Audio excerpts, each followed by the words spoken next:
द्वारकानाथ शांताराम कोटनिस एक ऐसे भारतीय जिन्हें आज भी पूछते हैं चीन के लोग, लेकिन क्यों? क्या आपको पता है जिस देश में भगवान या पूजा पाठ जैसी चीजों पर बैन लगाया हुआ है वहाँ क्यों पूजे जाते हैं भारत की डॉक्टर कोटनिस? और ऐसा क्या हुआ था जो चीन को मांगनी पड़ी थी भारत से मदद? इसके पीछे एक बहुत ही इंटरेस्टिंग कहानी है, एक बहुत ही इंटरेस्टिंग किस्सा है। तो दोस्तों, अगर आप इन सभी सवालों के जवाब चाहते हैं तो बने रहिए मेरे साथ वीडियो की लास्ट तक, और अगर चैनल पर नए हो तो सब्सक्राइब करके बेल आइकन दबा लो। दोस्तों, यूँ तो आप में से बहुत सारे लोग ये बात जानते ही होंगे कि चाइना देश के जितने अच्छे रिश्ते हमारे पड़ोसी देश पाकिस्तान के साथ हैं, उससे कई ज्यादा खराब रिश्ते भारत के साथ हैं। इसके कई सबूत हैं, जैसे साल 1969 में इंडिया और चाइना के बीच में युद्ध हुआ था, और बहुत कम ही लोग ये बात जानते हैं कि हमारे कश्मीर का जितना हिस्सा पाकिस्तान के कब्जे में है उससे लगभग आधा हिस्सा चीन के कब्जे में भी है, जिसे वो छोड़ने से हमेशा इनकार करता आ रहा है। तो दोस्तों, जिस देश के साथ भारत के इतने खराब संबंध हैं, उसी देश में एक ऐसा भारतीय भी पहुंचा था जिसे आज भी वहां की किताबों में पूजा जाता है और पढ़ाया जाता है।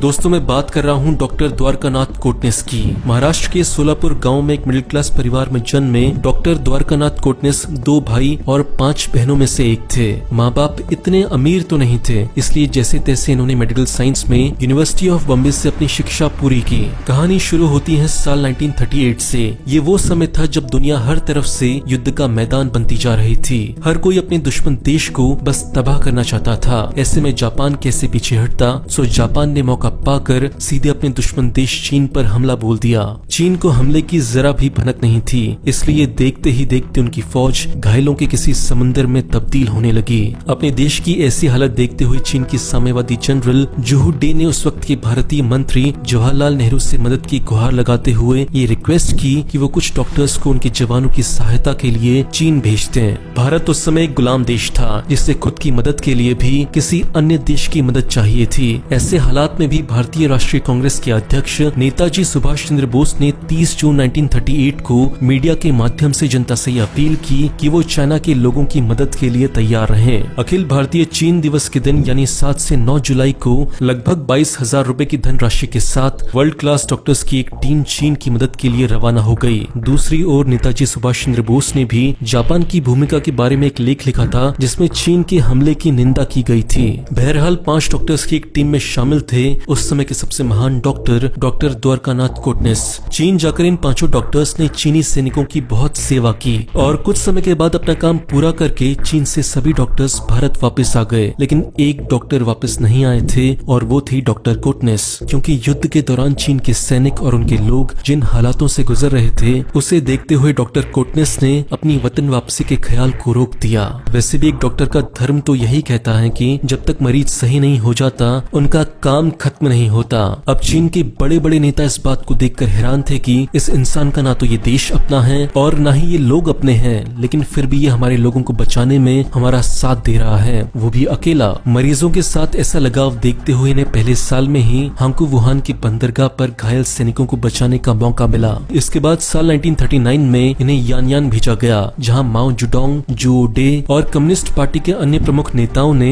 इनका गर्मजोशी से स्वागत किया। वैसे तो ये 5 लोगों की टीम के साथ केवल कुछ समय के लिए ही चीन की मदद करने के लिए आए थे, लेकिन ये चीन में लगभग 5 वर्षों तक घायल सैनिकों के इलाज के लिए मोबाइल क्लिनिक में काम करते रहे। युद्ध के दौरान चीन के नेताओं और फौजियों को इन पर इतना भरोसा हो गया था कि इन्हें ऐसे क्षेत्र में भी घायलों को बचाने के लिए भेजा गया जहाँ दवाओं तक की भी कमी रहती थी। जर्मनी फौजों के खिलाफ 1940 में लंबे समय तक चली जंग में डॉक्टर कोटनिस ने 72 घंटों से भी अधिक समय तक बिना सोए एक अभियान चलाया था, जिसमें उन्होंने युद्ध के दौरान 800 से भी ज्यादा घायल सैनिकों का इलाज किया था। ये आज तक अपने आप में एक रिकॉर्ड है, और इसी के लिए उन्हें कनाडा के प्रसिद्ध शल्य चिकित्सक नॉर्मन बेथ्यून के नाम से डॉक्टर बेथ्यून इंटरनेशनल शांति अस्पताल का डायरेक्टर बनाया गया। इसी दौरान डॉक्टर कोटनिस चीन की एक लड़की गुओ किंग लोंग के संबंध में आए, जो कि एक बहुत अच्छी नर्स थी। लेडी गो अपनी पहली मुलाकात से ही डॉक्टर कोटनिस से प्रभावित हो गई थी।